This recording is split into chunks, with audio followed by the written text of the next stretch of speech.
Bonjour, mon nom est Michel Boudry, je vous souhaite la bienvenue à cette capsule de formation du CIM. Aujourd'hui, nous allons parler des indicateurs de performance. Les indicateurs de performance, on en a besoin dans l'entreprise pour pouvoir évidemment mesurer tout l'impact que chacune des activités peut avoir les unes sur les autres au sein de l'entreprise. Donc, quels sont les indicateurs de performance qu'on veut mettre de l'avant dans l'entreprise et qu'on veut prioriser? Donc, si on regardait un peu, quelles sont les sortes d'indicateurs qu'on peut avoir? Les indicateurs de performance, premièrement, il faut qu'ils soient, il y a deux types.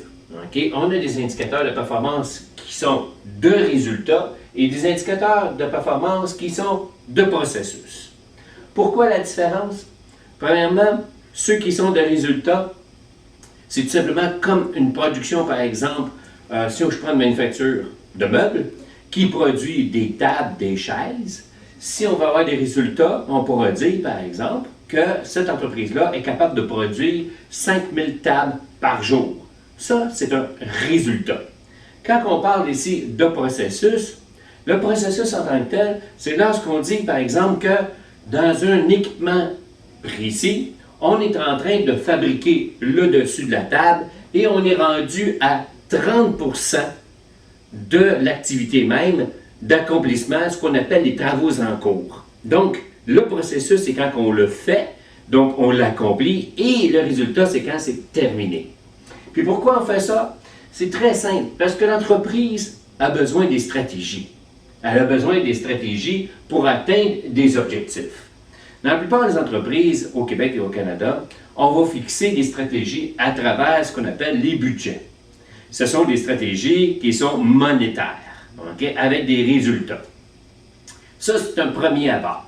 Mais très souvent aussi, d'autres entreprises vont aller un petit peu plus profond que juste les budgets et ils vont descendre jusqu'au niveau d'amélioration continue pour chacune des opérations de production ou amélioration continue de la gestion, ce qu'on appelle la gestion à valeur ajoutée.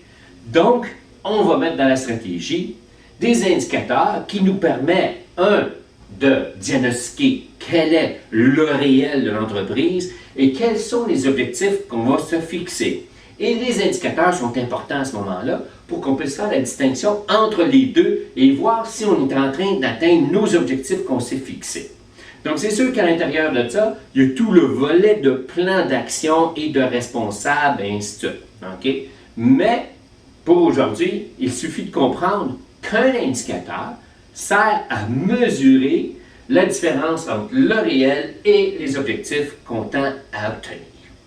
Dans ces indicateurs-là, donc on peut avoir des indicateurs de résultats, des indicateurs de processus, et dans chacun, okay, on a trois grandes familles d'indicateurs. Des familles d'indicateurs de stratégie, stratégique, qui va atteindre par exemple des stratégies, si on veut avoir par exemple une campagne de marketing pour les ventes, bien, on va appliquer justement des indicateurs, dire pour cette campagne de vente qui va durer un mois, on veut augmenter les ventes de 10%. C'est une stratégie, mais on va mettre des indicateurs précis par produit, par vente, par vendeur, par territoire. Et ces indicateurs-là vont nous dire si on atteint notre stratégie. On va avoir des familles au point de vue des indicateurs tactiques.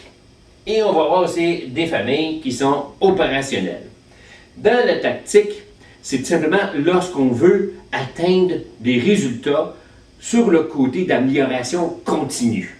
Donc, à l'intérieur de l'entreprise, on va employer des indicateurs, par exemple, pour améliorer des temps de setup qu'on appelle lorsque c'est le temps de monter une machine et de préparer une machine pour une nouvelle production ou un nouveau lot de production. Donc, à ce moment-là, on va prendre des indicateurs tactiques et dire, voici, pour faire le temps de setup, ça prend tant de temps.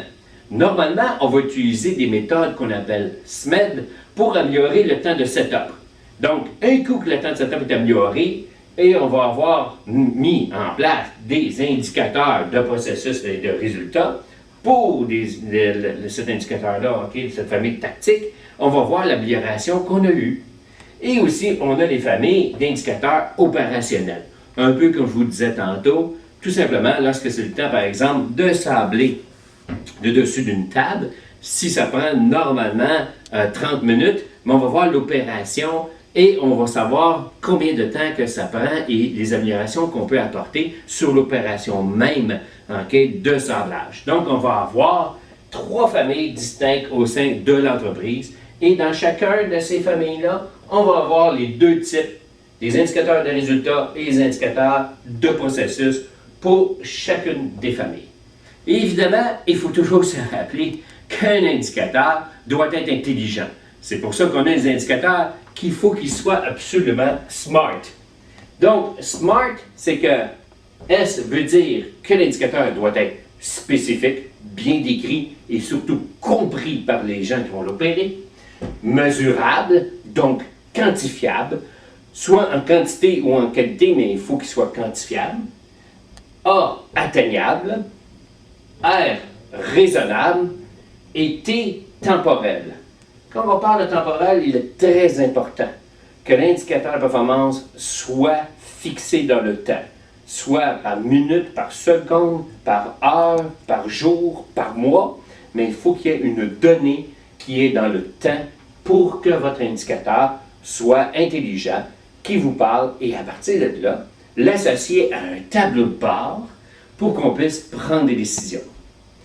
Pour aujourd'hui, pour notre capsule de formation, ça va être tout. Et si vous avez des questions, ben, ça va nous faire plaisir puisque sur notre site Internet, nous avons un endroit spécifique qu'on appelle « On répond à vos questions ».